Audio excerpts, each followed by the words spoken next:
Hey folks, welcome to Bear Mountain. Today we're working on just some projects that we kind of started on a bit back. I don't know if you remember, we did a video about we were clearing out a lot of blackberries with our brush blade, and we're trying to get an area ready for making a chicken run out of it. And I kind of want to give you an update of where we're at on this thing. It's been pretty wet here the last few weeks, so we haven't been able to really get rid of much of the actual brush that we cut, but we did finish cutting the brush in the area. We got it piled up and ready to go. And so what you kind of see here today is kind of like some of the stuff is going to be turned into char in a very fast order. So it kind of looks like a big piles, but actually it's going to be reduced down pretty fast. Most of it's just blackberry canes that dried out over the years, and so they tend to burn really fast once they even begin to dry out just a little bit. So this is one of our remaining large piles, and it's probably about 20 feet long and about 8 feet wide and almost 6 feet tall. So there's a lot of canes in there. Plus we've got a lot of material that's just laying on the ground itself that we're gonna get scooped up and turned into char. We got some wood back here in the back that some of it is good enough size that we'll cut into firewood, but a lot of that small brush stuff will also turn into char. So this whole area back here is going to eventually be grass. We're going to get rid of these scrub buckthorn trees, and what'll be left with is a maple here and a maple behind that. And you can kind of see the propagation house back there. So it's going to be almost pretty much a clear shot to get back from where we are today to the chicken coop itself. Looking up this way, what we're doing is looking up the hill. We previously had a huge windrow here going up that was about almost 8 feet wide and about 5 feet tall, and it went up all the way up to those filberts up there, which is about almost 80 feet. And we turned all that into char. So that was our first round of getting stuff done. It took 2 burns to get that far. We got about 15 cubic feet of char on the first burn and about the same amount on the second. So that took care of that. That was probably our biggest windrow of refuse that we have to deal with. Plus, if you look over this way, we got some prunings from this year's fruit tree prunings. And so, by the way, we didn't do part 2 of the apple one. No one seemed to be too much interested in part 1. So we just kind of went ahead and did the work on it and put that one down to posterity.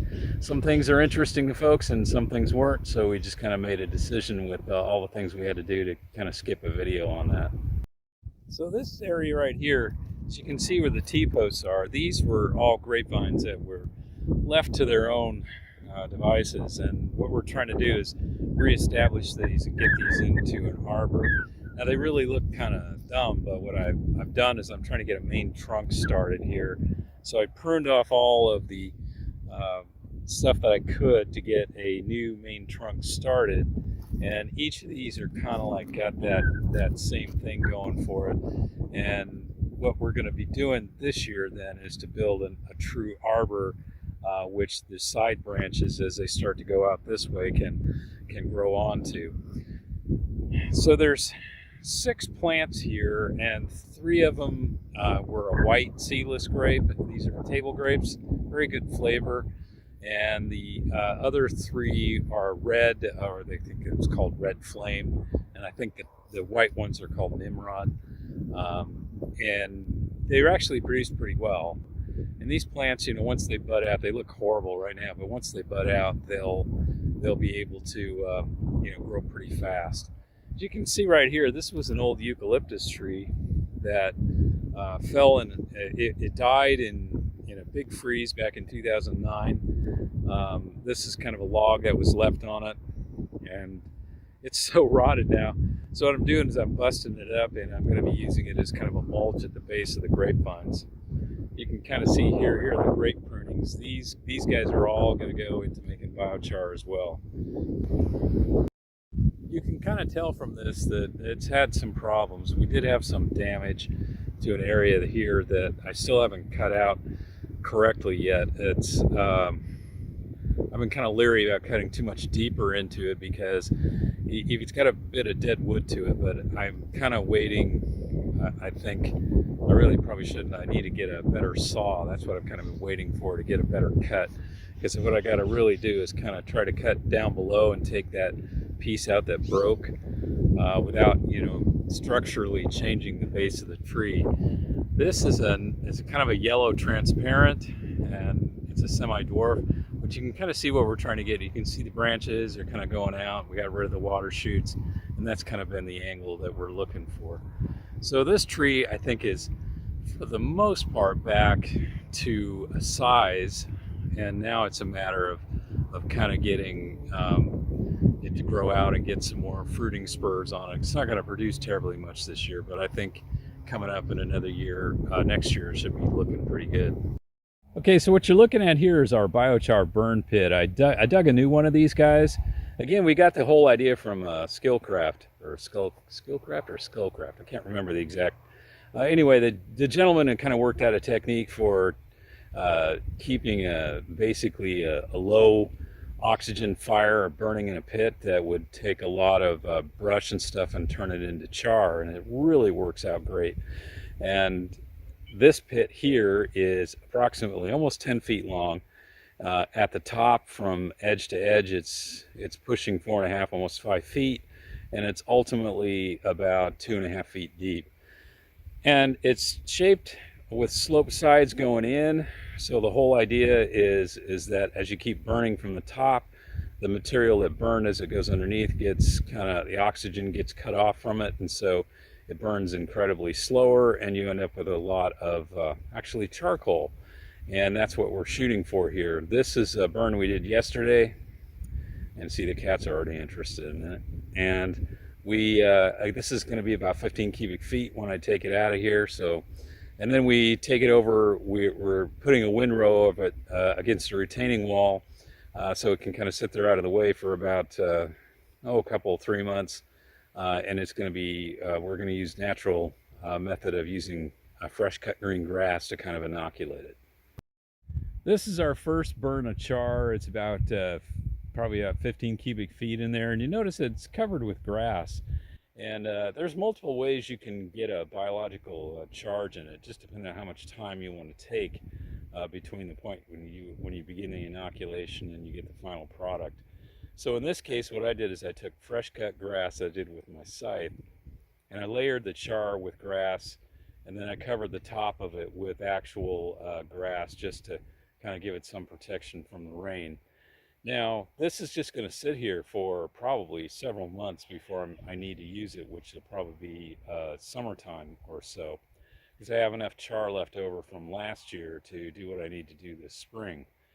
And what I'll do is I'll just continually kind of make this in a windrow at the base of this retaining wall, and it'll just sit here and get itself ready to go. Once, the grass on top is going to dry, and so when I'm ready to use it, I'll just pull that back. But the grass inside of the pile, it has plenty of moisture in it, and the grass is green and succulent from the first flush in the spring, so it should put a lot of, it's got nitrogen in it, and it's got a lot of biology in it, and it should help charge the biochar. This is an easy way to do it. It doesn't cost any money. There's multiple ways you can do it. If you're trying to do it faster, I tend to use a lot of different techniques if I want to get something done like in a week or two. But in this case, I'm not going to, worry about it because it's got several months to sit here. So again, I just wanted to show you, this is another project we're going to be doing this week. You can kind of see the eucalyptus. These guys need to be coppiced again, but you can kind of see how the leaves were really damaged by the frost, the freezing weather we had. They just didn't kill the plants, but it definitely knocked them back. And I've got some pretty tall eucalyptus in the back, silver drop, that definitely had damage to it, and these guys, I'm going to all coppice these back. I did a video on coppicing a number of years ago. I'll try to put a link down in the description, but basically that's the same thing. And we're going to take the brush out of this, and we're also going to turn that into char, but some of the larger pieces we'll probably use as just regular firewood. Sometimes it's not all fun and games with cats. These feral cats can sometimes, they cause a lot of problems. You can see they really ripped my greenhouse plastic here, so I'm going to have to figure out a repair on this, but to get our propagation house fixed up. So, well, cats, what are you going to do, right? You know, just as a walk around, you know, one of the things I've been really fascinated by is how well the rosemary seems to do in this particular location. I got a really nice hedge of these guys. We got to do a little clean out because the eucalyptus kind of fell on some of them, but they actually, once these guys got established, we don't even really need to water them unless we get into a really extreme situation. And so there's lots of rosemary. We used to sell it as a cut green. It really worked out well. This this style of rosemary has very long stems, and it did really well as a cut. But for us, it's going to be more culinary than anything else. So this is kind of the last thing, you know, we've been working on here. Is, as you can see here, we transplanted our snow peas inside the tunnel, and these guys were just put in yesterday. And I'm using in the soil, I'm putting down about a 1/4 inch of biochar and just kind of scratching into the surface of the soil. I put a biochar application down every year. This stuff really, it breaks up pretty fast over the course of a year, and you end up with it just kind of getting finer and finer as time goes on. Just also too wanted to show you, this is the delphinium. As you remember, we did a video a couple weeks ago about transplanting the delphinium, and look how these guys have just taken. I mean, besides the ones that I interplanted with, but all the transplants made it 100%. We fertilized these with some Jadam liquid fertilizer a couple days after transplant, and they responded really pretty well. So it is potato time. It's the middle of March, and these are sprouted potatoes I got from our cooler. We've basically been eating on these guys all winter long, and these are what we're left. And we've got a red Norland in here. We've got the white one in the back is a Kennebec, and excuse me, the one in the front's a Kennebec, and the one in the back is actually Yukon Gold. So we got 3 varieties in here. We're going to plant these. This is our first round. I got 75 total seed potatoes here, and these were all free. They're from our crop from last year, so we didn't have to pay anything for it, so that's good. So this is the bed we put the potatoes on, and I planted 75 potatoes in here. I had 25 of each of the 3 varieties that we talked about. And I do want to note here is this soil right here has biochar in it. We put it in last fall, and we had this thing tarped. I don't know if you remember some of my update videos. I talked about how we just tarped it over the winter time to kill off any weeds. And you can see the soil looks great. We didn't need to do anything with this other than just kind of rake it out, and we were able to plant the potatoes directly into the soil here. It was very soft, very friable. So the occultation over the period of time really kept it going good. We had lots of worms in it, and so the soil looks really pretty good. And this is our first batch of potatoes, 75. We'll plant another one probably later April. That'll be our long-term storage potatoes, our russets. We haven't got them in yet, but we're supposed to be getting those guys in the next couple of weeks. So here we are. This is right around, well, I think today's the 14th of March. So we're pretty close to the middle of the month.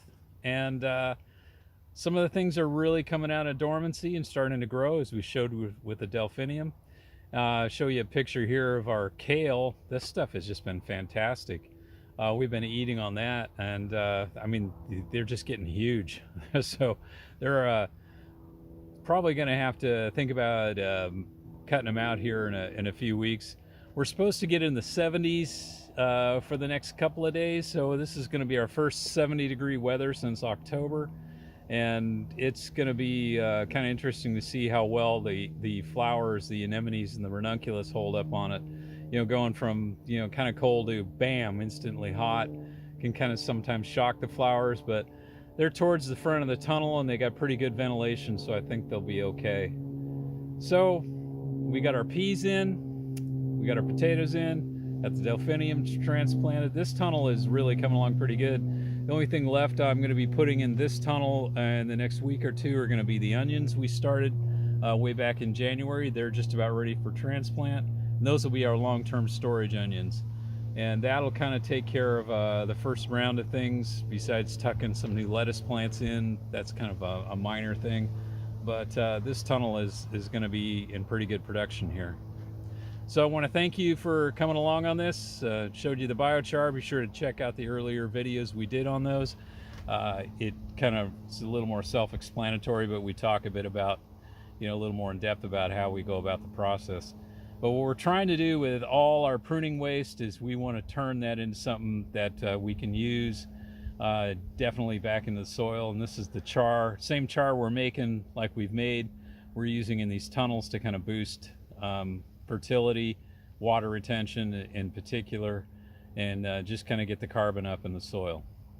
So thanks for tuning in. Stay safe, and we'll catch you on the next video. Bye-bye.